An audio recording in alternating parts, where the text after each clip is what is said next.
Hi guys, welcome back to season 4 of the Nel Podcast. This is the first episode, and I am like I can not thank everyone who has supported us from season 1 enough.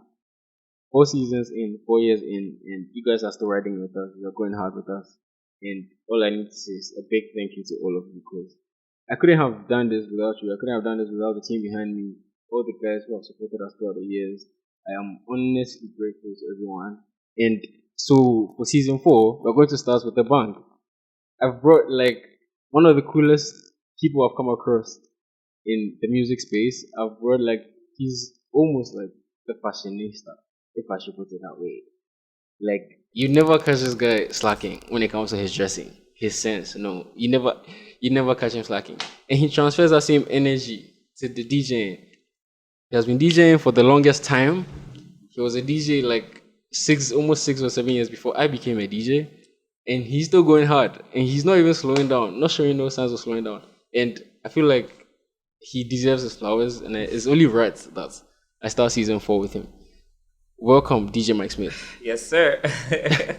How you living? How's everything going? Charlie, everything is cool, as you can see. I mean, we're always on the grind, like we're always trying to like do your own thing, make sure everything works. Make it and put ourselves out there, you know. That's what's up. That's what's up. I couldn't honestly be more proud and grateful that you decided to do this with me, because I was honestly, true story. I was just in my corner on a Saturday, and Mike Smith just texted me like, "Yo, are you MC now?" I was surprised, and I was like, "Yes."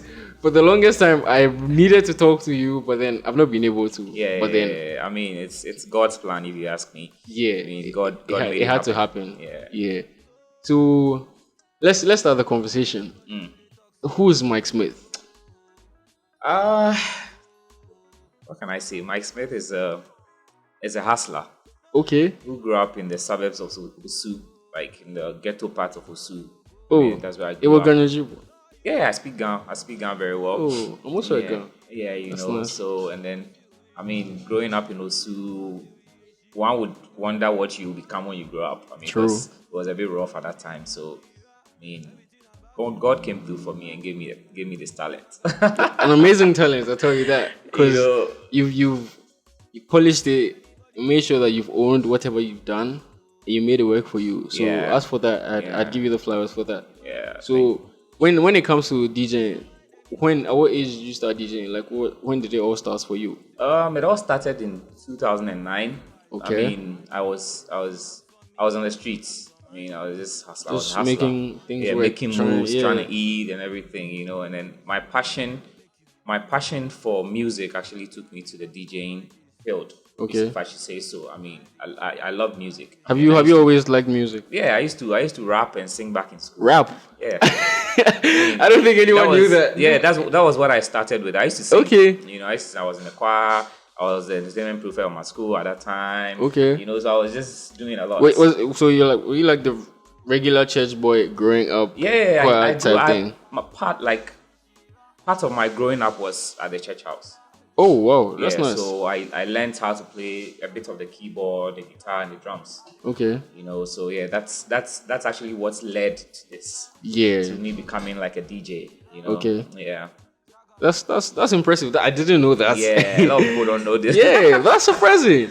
Yeah. So that's how it started for you. Yeah, that's how it started. So back in 2009, I really didn't know what to do in my life. You understand? I was at that point. I was just what's happening now? I was just like, Charlie, what am I going to do? My friends are all like in offices. Some of them are actually making it, like, when you understand, doing their own thing, and I'm just there.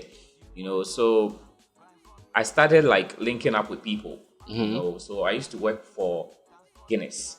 Okay. We used to run promos for them. You know, when they are having an activation in clubs and pubs and stuff. Yeah. So I used to be one of those guys that they used when they were doing that.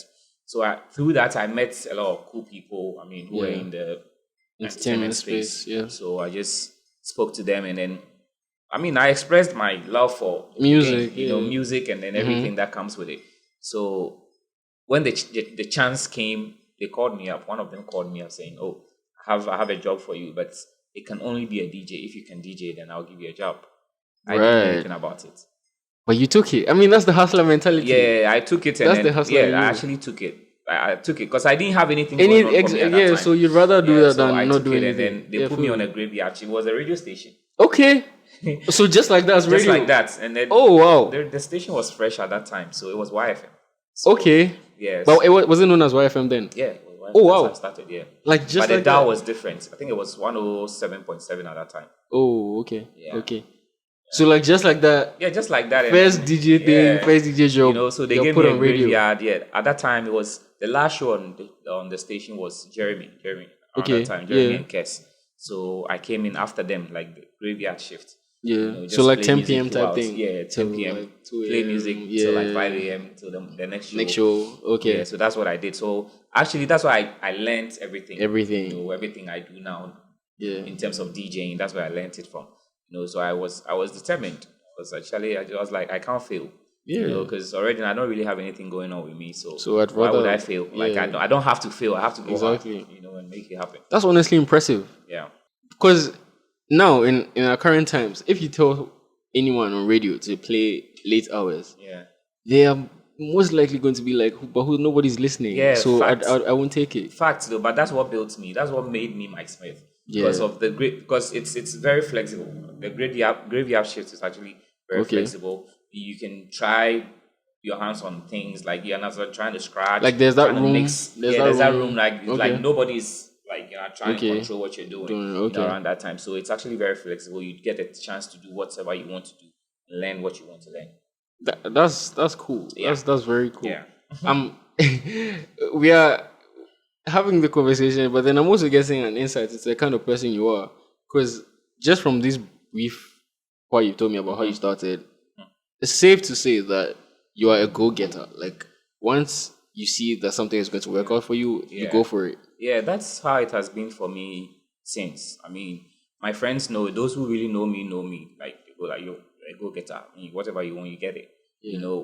Once I put my mind to it, that's like, okay, I want to do this or I want to get this, I'll get it. You get it. That's me. You get it. Yeah, that's hard work. Yeah. And commitment too. Commitment and consistency. Honestly, one of the things I believe in life is consistency. Yeah. Like regardless, even if you're not good at it, once you're consistent maybe if it's yours, you get better. Yeah, it will happen.